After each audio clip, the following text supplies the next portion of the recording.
सभी को नमस्कार, गुड मॉर्निंग। कैसे हैं? उम्मीद करते हैं आप सब अच्छे होंगे। सर्दी भी पिछले एक सप्ताह से स्थिर सी हो गई है। संभावना जता रही है कि 15 के बाद ही थोड़ा बहुत धीरे धीरे बढ़ना शुरू होगी। शुरुआत करते हैं आज की ताज़ा खबरों के साथ। उससे पहले एक अच्छा विचार आपके लिए बताएंगे कि जहाँ लोग खुश हैं आप वहाँ नहीं जा सकते, कि जहाँ पे लोग ज़्यादा खुश हैं वहाँ पे तो आप जा नहीं सकते, क्योंकि पहले तो हमें पता करना होगा कि लोग कहाँ खुश हैं, फिर उनके बीच में रहना कितना मुश्किल होगा ये सबको पता है। इसलिए हमें कोशिश करनी चाहिए कि तो हम जहाँ हैं वहीं लोगों को खुश करने की कोशिश करें, कि वहाँ तो अपन पहुँच नहीं सकते, लेकिन कोशिश करें कि हम जहाँ हैं वहीं पे लोगों को खुश करने की कोशिश करें, तो वहाँ जैसा माहौल अपन यहाँ भी क्रिएट कर सकते हैं। शुरुआत करते हैं आज की ताज़ा खबर के साथ। पहली ताज़ा खबर ये रही कि यूनेस्को ने सांस्कृतिक विरासत घोषित किया है हमारी दीपावली को, यानी हमारी दीपावली को यूनेस्को ने विश्व धरोहर में शामिल कर लिया है। लाल किला परिसर में चल रही यूनेस्को की बैठक में बुधवार को दिवाली को अमूर्त सांस्कृतिक विरासत सूची में शामिल कर लिया। सूची में यह देश की 16वीं विरासत है, यानी इससे पहले 15 विरासत और हैं भारत की, ये 16वीं विरासत है। इस खुशी में देश भर में विश्व धरोहरों पर रोशनी की गई, यानी कल 10 दिसंबर को विश्व जो धरोहर है 15, उन पे दीप जगमगाए थे। सूची में अगर हम देखें तो अभी कुंभ मेला है, दुर्गा पूजा है, नवरोज है, हमारा जो योग है, गरबा नृत्य है, कालबेलिया नृत्य है, छाऊ नृत्य है, मुडियेटू नृत्य है, वैदिक मंत्र पाठ है, संकीर्तन है, बौद्ध पाठ है, कुटियट्टम है और रामलीला है। ये ऐसे 15 थे जो पहले से विश्व विरासत सूची में शामिल थे। अब 16वां दीपावली को कर लिया गया है। अगला टारगेट, भारत ने यूनेस्को की 2027 की बैठक के लिए छठ पर्व और वाल्मीकि रामायण और ओरछा, यानी जो ग्वालियर के नज़दीक हैं ओरछा के मंदिर, उनका प्रस्ताव तैयार कर लिया है कि जैसे 2027 में यूनेस्को की बैठक होगी तो हम 3 पर्व जो हैं उनको शामिल करने की कोशिश करेंगे। अगली खबर ये रहेगी कि जो पिछले 10 दिन से या ये माने 9 दिन से चल ही रहा है इंडिगो संकट, उसमें कल केंद्र सरकार ने कुछ फैसले लिए हैं। वो फैसले थोड़े अच्छे भी हैं, लेकिन वो धरातल पे कितने कारगर साबित होंगे ये तो वक्त ही बताएगा। इसमें कुछ कानूनविदों ने ये दिया था कि हमारा कानून कैसा होना चाहिए। कुछ का इसमें ये कहना था कि अभी जो संकट हुआ है उसमें इंडिगो को हर यात्री को 75,000 रुपये मुआवजा मिलना चाहिए।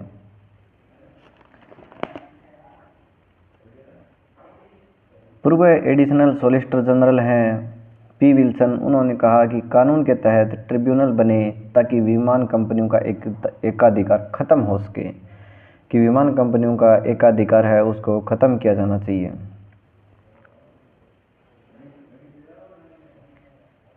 पूर्व कानून मंत्री अश्विनी कुमार हैं, उन्होंने ये कहा कि पूर्ण बहुमत की सरकार है, चाहे तो अगले ही सत्र में नए कानून को बिल ले आएं, कि अब तो पूर्ण बहुमत की सरकार बीजेपी की है, वो जैसा कानून बनाना चाहें बना सकती हैं।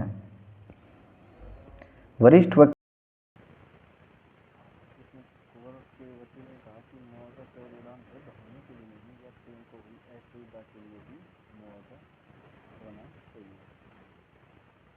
सरकार ने कदम ये उठाया इसमें कि अगर विमान की उड़ान में 15 मिनट की भी देरी होती है तो उसकी भी जांच की जाएगी।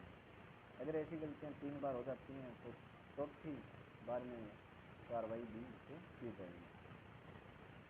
अगर हम टोटल देखें तो पिछले 17 दिन में 9 लाख से ज़्यादा टिकटें इंडिगो की कैंसिल हो गई और उसमें भी अगर हम बात करें 8 दिन की तो इनमें 6 लाख टिकटें इनकी कैंसिल हो चुकी हैं।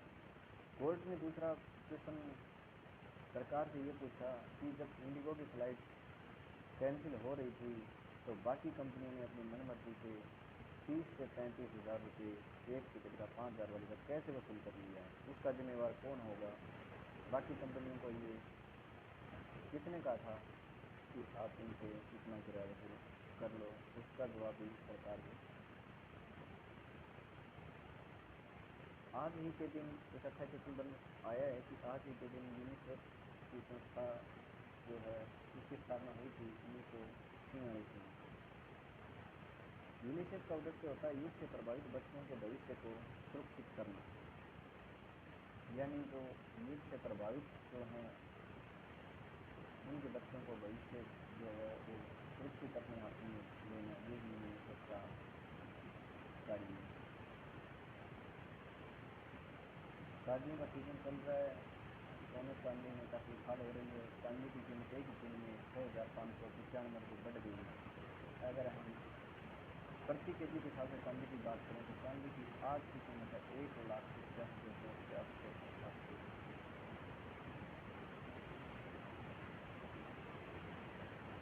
दुनिया में एक सर्वे तक भी किया गया है कि लड़के और लड़कियों के लिए सर्वे हुआ था कि हर 100 में से 30 लड़कियाँ और 13 लड़के पूर्ण हिस्सा की साथ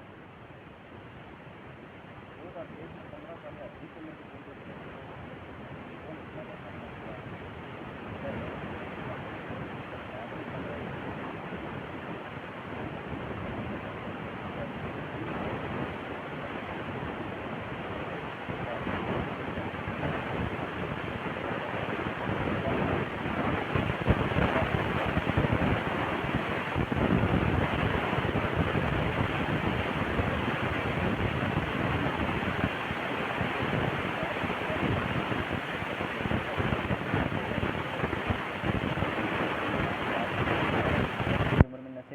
कर रहे हैं। देश के 10 शहरों के स्कूलों में हुए सर्वे में यह खुलासा हुआ है। इसमें कहा गया है कि अगर नशे की शुरुआत 1 साल भी टल जाए तो लत लगने की आशंका काफ़ी कम हो जाती है, क्योंकि 12 से 13 साल की बच्चा बिल्कुल ही नासमझ होता है, उसे कुछ भी मालूम नहीं होता है। उसी समय वो संगी साथियों के संपर्क में आता है और नशे की लत पकड़ लेता है। सरकार का ये कहना है कि अगर 1 साल की भी इसमें देरी हो जाए तो 1 साल में बच्चा काफ़ी कुछ समझने लग जाएगा, इससे आशंका और कम हो जाएगी। एक मैंने पहले भी खबर दी थी कि ऑस्ट्रेलिया में 16 साल से छोटे बच्चों के लिए सोशल मीडिया बैन लागू हो चुका है 10 दिसंबर से। इसमें सोशल मीडिया से बच्चे लॉग आउट हो गए हैं। ऑस्ट्रेलिया पीएम बोले ये अब बचपन जी सकेंगे, दुनिया में गूंज ये है हम क्यों नहीं कर सकते। ऑस्ट्रेलिया पीएम ने कहा कि अब बच्चे अपना जीवन जी सकेंगे, क्योंकि छोटी सी उम्र में बच्चों को 1 साल से ही बच्चा मोबाइल यूज़ करने लग जाता है आजकल। तो उन्होंने 16 साल से कम उम्र के जो बच्चों के सोशल मीडिया अकाउंट हैं वो ब्लॉक कर दिए या बंद कर दिए गए हैं। उन्होंने कहा कि बच्चे अपना जीवन का आनंद उठा पाएंगे। दुनिया में ये कह रहे हैं दुनिया वाले कि अगर ऑस्ट्रेलिया ये कदम उठा सकता है तो हम क्यों नहीं उठा सकते।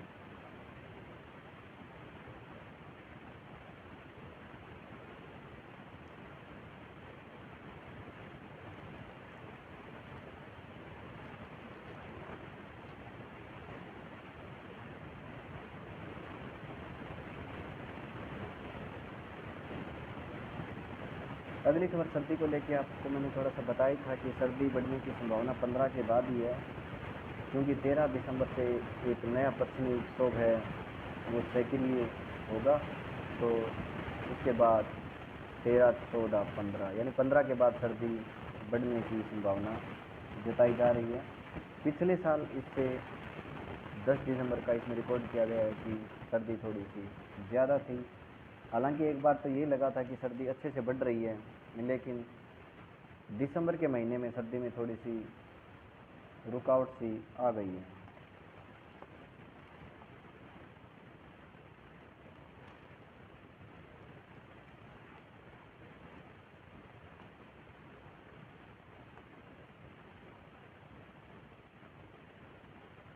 आगे क्वेश्चन, दो क्वेश्चन आपको बताऊंगा, अच्छे क्वेश्चन हैं। इसमें पहला यही क्वेश्चन है कि दुनिया का वह एकमात्र देश कौन सा है जिसकी 3 आधिकारिक राजधानी है, यानी ऐसा कौन सा देश है जिसकी 3 राजधानी है, वो देश है दक्षिणी अफ्रीका। दूसरा क्वेश्चन ये है कि भारत की पहली महिला क्रिकेट कोच हैं कौन हैं जिन्हें 2005 में द्रोणाचार्य पुरस्कार मिला था, उनका क्या नाम था? उनका नाम था सुनीता शर्मा। अगला क्वेश्चन अभिभावकों और बच्चों के लिए, दोनों के लिए है कि सीबीएसई बोर्ड परीक्षा 2026 में उन्होंने बदलाव किया है।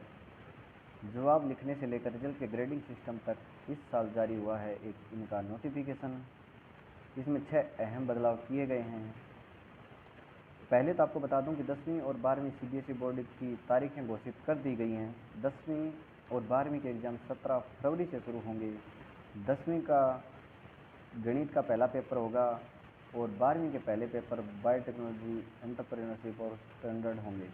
10वीं की परीक्षाएं 6 मार्च तक चलेंगी और 12वीं की परीक्षाएं 9 अप्रैल तक चलेंगी।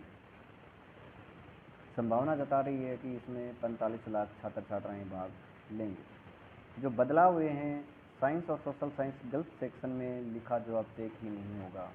इन्होंने इसमें यह बदलाव भी किया है। पहला ये बदलाव किया कि साइंस और सोशल साइंस पेपर की संरचना बदल दी गई है।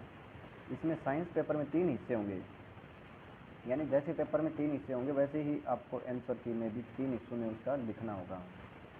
सेक्शन ए में biology, section B chemistry, section C physics, 3 हो गए। सोशल साइंस पेपर में 4 हिस्से होंगे। इसमें सेक्शन ए में हिस्ट्री, बी में ज्योग्राफी, सी में पॉलिटिकल साइंस और डी में इकोनॉमिक्स।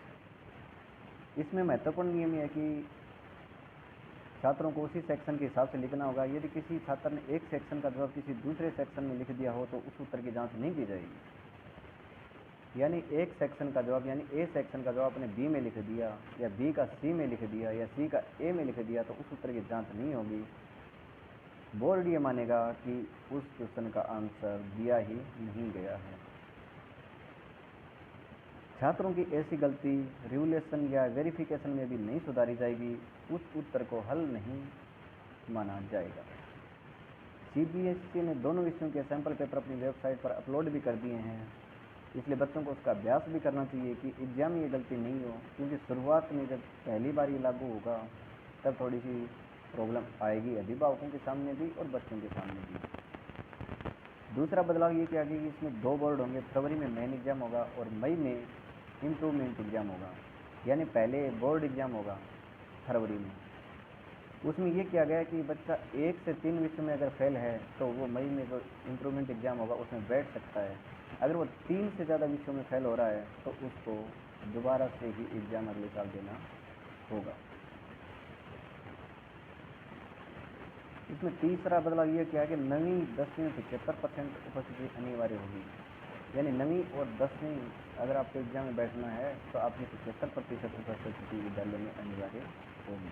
अगर इससे कम आपकी उपस्थिति है तो आपको एग्जाम से वंचित रखा जा सकता है। चौथा बदलाव ये किया गया कि ग्रेडिंग सिस्टम 9 पॉइंट में किया जाएगा। 2026 से बोर्ड एक 9 पॉइंट ग्रेडिंग सिस्टम लागू करेगा। इसमें छात्रों को मार्क्स के आधार पर A1 से लेकर E तक 9 अलग अलग ग्रेड दिए जाएंगे, यानी ग्रेडिंग सिस्टम इसमें 9 तक दिया जाएगा। पांचवा बदलाव ये किया गया कि क्लास 11 में आप प्रोविजनल एडमिशन ले सकते हैं। छात्र फरवरी के मेन एग्जाम के आधार पर 11वीं में प्रोविजनल एडमिशन ले सकेंगे।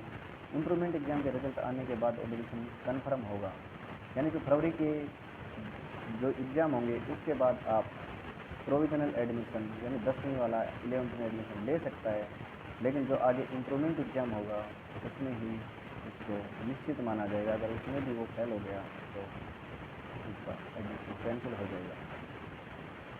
छठा इसमें चेंज हुआ है कि नया पेपर पैटर्न 10वीं और 12वीं दोनों के लिए है। पेपर में 50% competency based MCQ, case study, database होंगे 50%, 20% ऑब्जेक्टिव का एग्जाम, 30% शॉर्ट और लॉन्ग आंसर एग्जाम। ये जो न्यूज़ है ये बच्चों के लिए, अभिभावकों के लिए और टीचर्स के लिए भी बहुत लाभदायक साबित होगी। इसलिए सभी को इसको ध्यान से देखना है, ध्यान से समझना भी है, क्योंकि ये पैटर्न 2026 में लागू होगा, उसी हिसाब से आपको कॉपियाँ भी जांचनी पड़ेंगी, एग्ज़ाम भी देना पड़ेगा, बच्चों को तैयारी भी उसी हिसाब से करवानी पड़ेगी।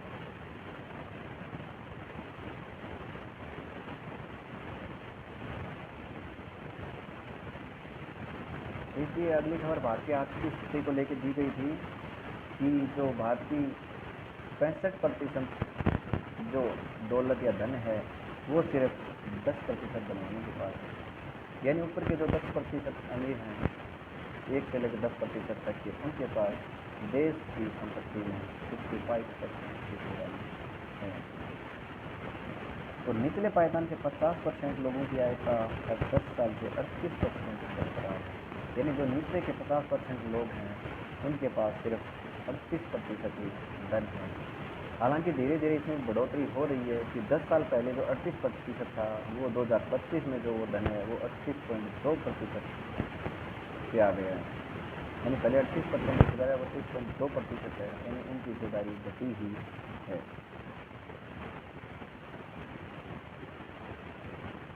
अगली खबर अपने राजस्थान में की है, मानगढ़ में जो है वो एथेनॉल फैक्ट्री बन रही है। काफ़ी टाइम से उसमें 1.5 साल से विरोध हो रहा था।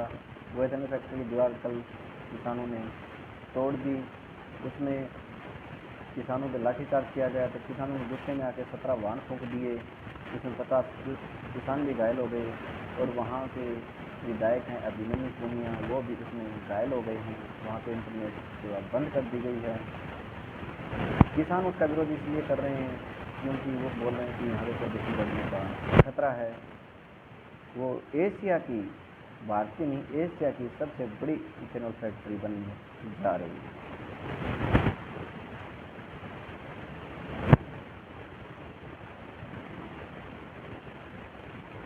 अगली खबर क्रिकेट जगत को लेके है। भारत और अफ्रीका के बीच T20 इंटरनेशनल सीरीज चल रही है, उसका दूसरा मैच आज होने वाला है। वो न्यू चंडीगढ़ में होगा। न्यू चंडीगढ़ पुरुष प्रतियोगिता का पहला मुकाबले की मेज़बानी करेगा। कल हुई रैंकिंग जारी हुई है, उसमें वनडे की रैंकिंग जारी की गई है। उसमें कोहली और रोहित टॉप 2 में आ गए हैं। 2021 के बाद वो दोबारा से आए हैं।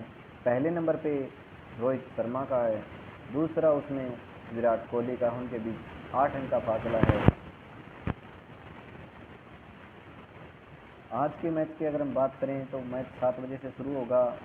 पिच रिपोर्ट ये बता रही कि हाई स्कोरिंग मैदान होगा, पोस्ट का कोई असर नहीं होगा, यानी मतलब मुकाबला देखने लायक बन सकता है। जहां तक बदलाव की टीमों में बात करें तो संभावना कम ही जताई जा रही है।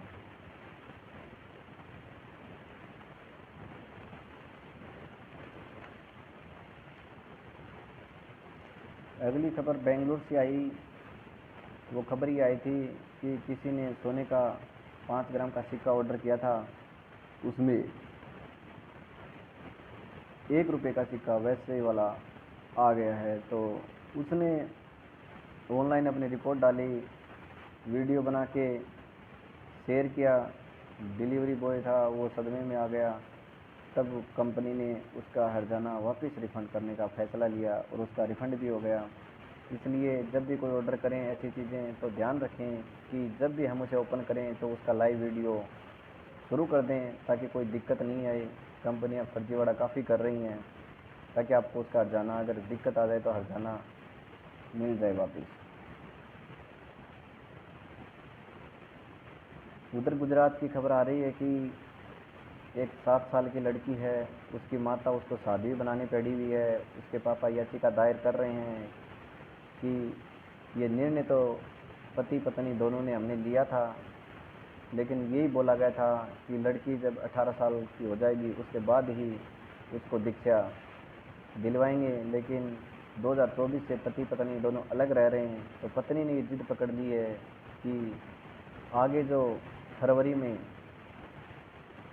उनका सम्मेलन होगा उसमें वो उसको दीक्षा दिलवाएंगी। इसलिए दोनों कोर्ट की दहलीज पे पहुंच गए हैं।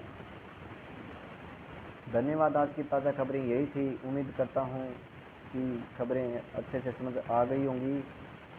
नहीं भी आई हैं तो वीडियो आप दोबारा देख सकते हैं। वीडियो को ज़्यादा से ज़्यादा लाइक करें, कमेंट करें, शेयर करें और चैनल को सब्सक्राइब ज़रूर करें। धन्यवाद।